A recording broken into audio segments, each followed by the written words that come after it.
चला तर मग आज आपण खोबरं टाकून, ओलं खोबरं टाकून खिचडी तयार करून घेऊ साबुदाण्याची उपासासाठी. आता हे बघा, हे स्टार्च सगळं काढले धुवून ह्या खिसाचं. ह्याच्यामध्ये खोबरं टाकले आणि थोडे पाणी टाकले का थोडं मऊ व्हावं लागते. हे जाड आहेत ना थोडे, ह्याच्यामध्ये पाणी टाकले. आता खोबऱ्याचा खिस टाकला ह्याच्यामध्ये. आता हे चांगलं शिजू देते. हे का शिजत आले, हो का हे शिजायला, हो का शिजलं, चांगलं शिजले. पण आता खोबऱ्याचा खिस आत्ताच टाकलाय आणि पाणी टाकले ना खिचडीमध्ये. तर मी काय करते, ते थोडंसं पाणी आटू देते आणि साबूत शेंगदाणे टाकते थोड्या ह्याच्यामध्ये मी आता. आणि नंतर आता हो का हेच पण टाकते. हे पण शिजतच येणार आहे आता. खोबऱ्याचा खिस, हे बटाट्याचा खिस टाकलाय. ते बटाट्याचे मोठे तुकडे टाकलेत, हे बटाट्याचा खिस टाकलाय. चांगले हे होऊ देते, त्याला शिजू देते. आणि परत ह्याच्यामध्ये ते शिजल्यानंतर हो का ह्याच्यामध्ये आता हे साबुदाणा टाकायचा आहे. मी अर्धा टाकणार आहे, जास्त टाकणार नाही. खाणार कोण नाही माझ्याकडे, दोघंच आहेत आम्ही.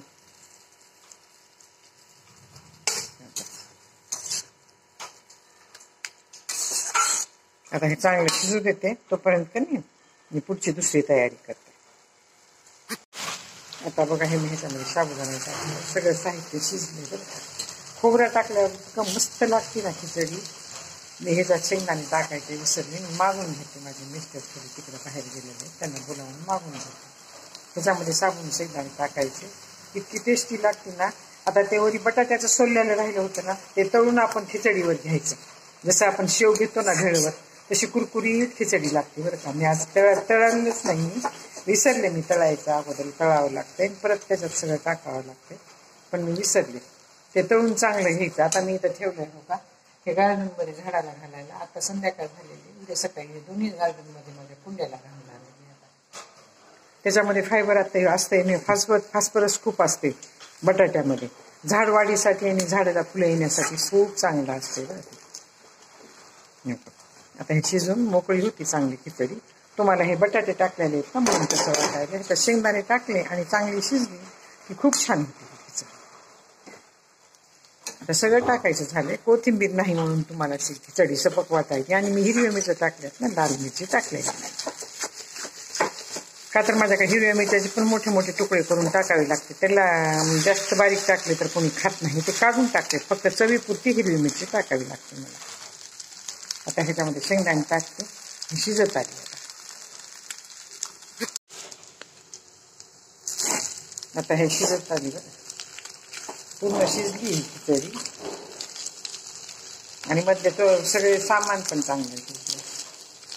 आवडीप्रमाणे मीठ टाका, आवडीप्रमाणे मिरची टाका, तुम्हाला जसं लागेल तसं टाका.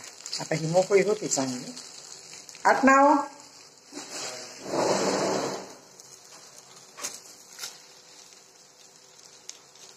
हे तुम्हाला मी आता ना त्यांना बोलवले व्हिडिओ धरण्यासाठी. आता हे तुम्हाला दाखवते मी. आताच पकड खिचडी करते.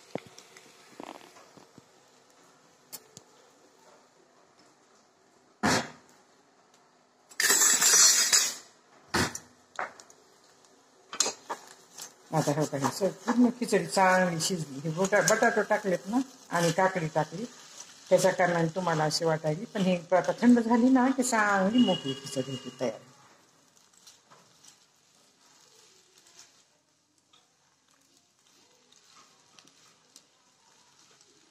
आता हे सर्व करायला तयार झाली.